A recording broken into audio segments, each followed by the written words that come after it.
Hey girls, it's Jessie Hilgenberg IFBB Figure Pro. Thanks again for such a great week of questions posted on the NLA for Her fan page. Keep them coming. You guys are keeping me on my toes and bringing some really great questions to the table. So I had a lot of fun with those this week, and looking forward to seeing what you guys ask in this coming week. First question is, I think I said something on the page a little while back about cycling my nutrients and carb cycling and nutrient cycling and things like that. So one of you posted a question that asked about that specifically. So she asked, when I say cycle my nutrients, she wanted to know if that's the same thing as carb cycling. And the answer is yes, but it can mean also a lot of other things too. You can cycle your nutrients in a lot of different ways.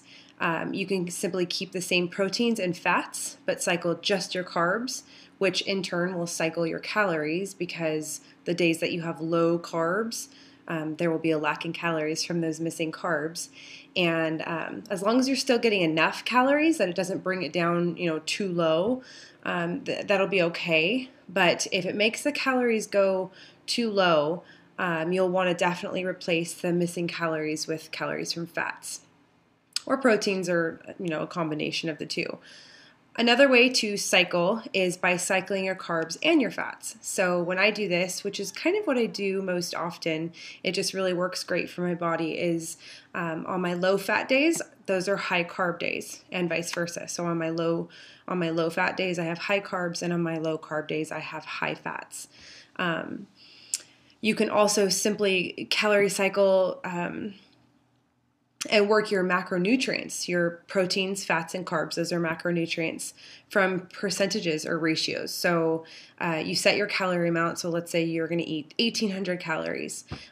Within that calorie range, you set your proteins, your carbs, and your fats at certain percentages. So let's say you do 40% protein, 40% carbs, and 20% fats. So on low calorie days, those macronutrient numbers, the grams of protein, carbs, and fats will be a certain amount of grams for each. And on a high calorie day, the amount of protein, carbs, and fats will be different, just because there's more of them in a high calorie day. But those percentages, the 40% protein, 40% carbs, and 20% fats, stay the same. So you're really just cycling your calories and keeping those ratios the same. Next question was, it was from the same great gal, and she just wanted to know if that's what you need to do to burn fat. So she wanted to know if cycling your nutrients was one way to burn fat, and the answer is absolutely.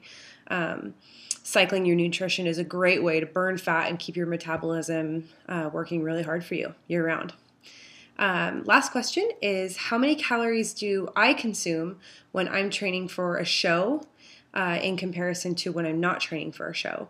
And the answer is that it honestly doesn't really change that much. I eat clean pretty much year-round so that I'm in shape for photo shoots and expos and events and competitions.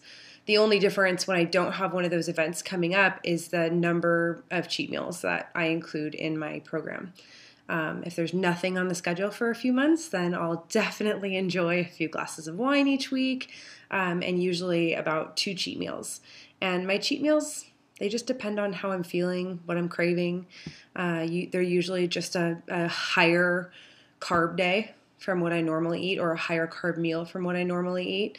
So if, for example, my meal 5 on a day I'm going to have a cheat meal is usually only has 1 cup of rice in it, brown rice, I will have 2 cups of brown rice, or 2 cups of brown rice, and extra carbs and fats in that meal than I normally do. And I won't really measure them. I'll just kind of eyeball it and just eat whatever I feel like eating, the amount.